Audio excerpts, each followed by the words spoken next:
안녕하세요. 오늘 여러분과 좀 특별한 자료를 함께 보려고 하는데요. 그 고대 불교 경전이죠. 마지막 니까야 13경, 큰 고통의 다발경 일부예요. 아, 네. 그 경전이 흥미로운 지점이 있죠? 네, 여기서 붓다의 제자들이 이런 질문을 해요. 다른 수행자들 가르침이 뭐 감각적 욕망이나 형색, 느낌 같은 거에 대해서 얘기하는 게 언뜻 듣기엔 붓다 가르침이랑 비슷해 보이는데 도대체 뭐가 다르냐는 거죠. 네, 그게 아주 중요한 질문입니다. 왜냐하면 겉으로 비슷해 보여도 그 깊이가 다를 수 있거든요. 붓다는 여기에 답하면서 어떤 현상이든 세 가지 측면을 제대로 알아야 한다 이렇게 강조하셨어요. 세 가지 측면이요? 네, 바로 달콤함, 그러니까 아사다하죠. 그리고 위험, 아디나와. 마지막으로 벗어남, 니사라나. 이걸 있는 그대로, 그러니까 여실히 아는 게 핵심적인 차이라고 본 겁니다. 아하, 달콤함, 위험, 벗어남. 이 세 가지군요. 그럼 이걸 하나씩 따라가 보죠. 첫 번째 주제, 감각적 욕망. 까마라고 하죠. 이거의 달콤함은 뭔가요? 이건 뭐 우리한테 익숙한 거 아닐까요? 맞습니다. 아주 익숙하죠. 우리가 눈, 귀, 코, 혀, 몸, 이 오감으로 느끼는 즐거움, 기쁨 같은 거예요. 뭐 맛있는 음식 먹을 때, 좋은 음악 들을 때, 아니면 뭐 매력적인 사람을 봤을 때 느끼는 그런 쾌락. 네, 우리가 일상에서 늘 경험하고 또 추구하는 것들. 이게 바로 감각적 욕망의 달콤함이죠. 네. 근데 그 경전에서 말하는 위험은 와, 생각보다 훨씬 심각하던데요. 그냥 즐거움의 대가 정도가 아니라 뭐 생계를 위해 엄청 고생하는 거나 재산을 못 얻거나 잃을까 봐 걱정하는 고통. 네, 거기서 그치지 않죠. 심지어 이게 사람들끼리 싸우고 뭐 왕들끼리 전쟁하고 끔찍한 형벌까지 받고 이게 다 욕망 때문이라고요? 네, 경전은 그 연결고리를 아주 명확하게 지적해요. 이 욕망 때문에 사람들이 서로 속이고 다투고 뭐 심하면 해치기까지 한다는 거죠. 그 결과로 이생에서는 뭐 법적인 처벌이나 사회적인 고통을 겪고 죽어서는 또 괴로운 곳에 태어나는 그런 고통까지. 그러니까 이 감각적 욕망이 단순히 뭐 개인적인 즐거움의 문제가 아니라 개인과 사회 전체에 걸쳐서 거대한 괴로움의 덩어리를 만든다는 거예요. 와, 듣고 보니 정말 좀 무섭네요. 그럼 이렇게 강력한 욕망에서 벗어남이라는 건 구체적으로 뭘까요? 그냥 욕망의 대상을 피하면 되는 건가요? 예를 들면 맛있는 걸 안 먹는다거나? 그거보다는 좀 더 근본적인 접근이에요. 벗어남은 그 욕망을 일으키는 그 뿔이 있잖아요. 바로 갈망과 탐욕, 그러니까 찬다 라가 자체를 다스리고 버리는 거예요. 대상을 피하는 건 뭐 임시방편일 수는 있겠죠? 근데 마음속에 갈망이 그대로 있으면 언제든 다시 괴로움이 생길 수 있거든요. 아하. 그러니까 내면의 그 탐욕을 놓아버리는 것. 그게 진짜 벗어남인 거죠. 아, 네네. 뿌리를 뽑아야 한다. 내면의 문제군요. 알겠습니다. 그럼 다음 주제인 형색, 룻바로 가볼까요? 특히 아름다움에 대해서 이야기하는데, 뭐 젊고 아름다운 모습에서 오는 즐거움, 그 달콤함은 누구나 알 것 같은데요. 그렇죠.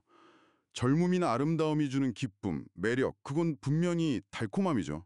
하지만 그 위험, 다시 말해 단점은 시간 앞에서 반드시 드러난다는 거예요. 경전 보면 그 노화 과정을 아주 현실적으로 묘사해요.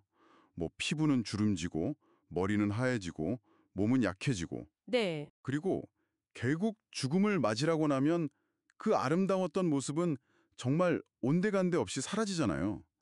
특히 그 시신이 변해가는 과정을 묘사하는 부분은 그 아름다움이라는 게 얼마나 일시적이고 조건적인 건지 아주 극명하게 보여주죠. 아, 듣기만 해도 좀 그렇네요. 우리가 평소에 애써 외면하려는 현실을 딱 마주하게 만드는 것 같아요. 아름다움에 대한 집착이 참 덧없다는 걸 보여주는 것 같기도 하고요. 그럼 형색으로부터의 벗어남은 어떤 의미일까요? 이것도 비슷합니다. 아름다움을 포함해서 모든 물질적인 형태에 대한 그 갈망과 탐욕, 찬다라가를 다스리고 버리는 거예요. 그게 변하고 사라지는 본질, 즉 무상함을 꿰뚫어보고 더 이상 거기에 매달리지 않는 지혜. 네, 그게 바로 벗어남입니다. 무상함을 아는 지혜군요. 자, 마지막으로 느낌, 외다나로 가보죠. 여기서 말하는 달콤함은 앞서 말한 감각적 쾌락이랑은 좀 다르다고 하셨죠. 명상을 통해서 얻는 그런 고유한 즐거움이라고. 네, 맞아요. 선정수행, 그러니까 자나 수행을 통해서 경험하는 그런 내면의 깊은 평온함, 그리고 해롭지 않은 즐거움, 아비아파자수카를 말해요. 이건 뭐 외부 대상에 의존하는 게 아니라 마음 자체가 집중되고 고요해지면서 오는 그런 행복이죠. 음, 그렇게 긍정적으로 보이는 명상의 즐거움에도 위험이 있다니. 이건 좀 의외인데요. 뭐가 위험하다는 걸까요? 아, 핵심은 이거예요. 그 어떤 느낌도, 심지어 그렇게 고요하고 좋아 보이는 명상의 기쁨조차도 영원하지 않다는 거죠. 아니짜라고 하죠. 모든 느낌은 끊임없이 변해가고 윗발이나마 담마. 변하기 때문에 궁극적으로는 완전한 만족을 줄 수는 없다. 두카. 이게 본질이라는 거예요. 그러니까 이 미묘한 즐거움에 집착하는 것조차도 사실은 미세한 괴로움의 원인이 될 수 있다. 이게 바로 위험이라는 겁니다. 아, 그럼 느낌에서의 벗어남은 뭐 즐거운 느낌마저도 막 거부해야 한다는 뜻인가요? 거부라기보다는요. 어떤 느낌이든 그게 즐겁든 괴롭든 아니면 뭐 즐겁지도 괴롭지도 않은 무덤덤한 느낌이든 그 느낌에 대한 갈망과 탐욕, 즉 찬다라가를 다스리고 버리는 거예요. 느낌이 일어나는 걸 알아차리되 이게 영원할 거라는 착각이나 거기에 대한 집착 없이 그냥 흘러가도록 두는 거죠. 무상함을 알기 때문에 집착하지 않는 상태. 그게 벗어남입니다. 그렇군요. 어떤 느낌이든 집착하지 않는 것. 네. 결국 붓다의 가르침이 다른 외도들의 가르침과 달랐던 결정적인 지점은 뭐 감각적 욕망, 형색, 느낌이라는 주제 자체가 아니었어요. 그 각각에 대해서 달콤함, 위험, 벗어남 이 세 가지 측면을 모두 꿰뚫어 아는가 바로 여기에 있었던 거죠. 뭐랄까 한쪽 면, 달콤함만 보거나 아니면 위험만 보고 좌절하는 게 아니라 전체 그림을 보고 거기서 자유로워지는 길까지 명확하게 제시했다는 거. 그게 핵심입니다. 와, 듣고 보니 이 세 가지 틀, 달콤함, 위험, 벗어남. 이게 단순히 뭐 불교 교리 분석에만 쓰이는 게 아니라 우리가 살면서 마주하는 많은 것들을 이해하는데 아주 유용한 도구가 될 수 있겠다는 생각이 드네요. 네, 그렇죠. 여러분이 지금 중요하게 생각하는 것들, 뭐 예를 들면 직업에서의 성공이라든지 아니면 어떤 특별한 인간관계 혹은 내가 굳게 믿고 있는 신념 같은 것들이요. 이런 것들을 이 틀로 한번 비춰보면 어떨까요? 그 매력적인 면, 달콤함은 뭐고 혹시 내가 놓치고 있는 단점이나 위험은 없을까? 그리고 내가 거기에 너무 얽매이지 않고 좀 더 자유로워질 방법? 그 벗어남은 뭘까?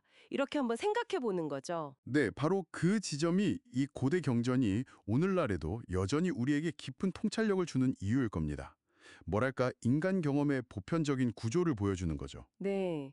오늘은 마지막이까야 13경을 통해서 욕망, 형상, 느낌의 달콤함, 위험, 그리고 벗어남이라는 세 가지 측면을 깊이 살펴봤습니다.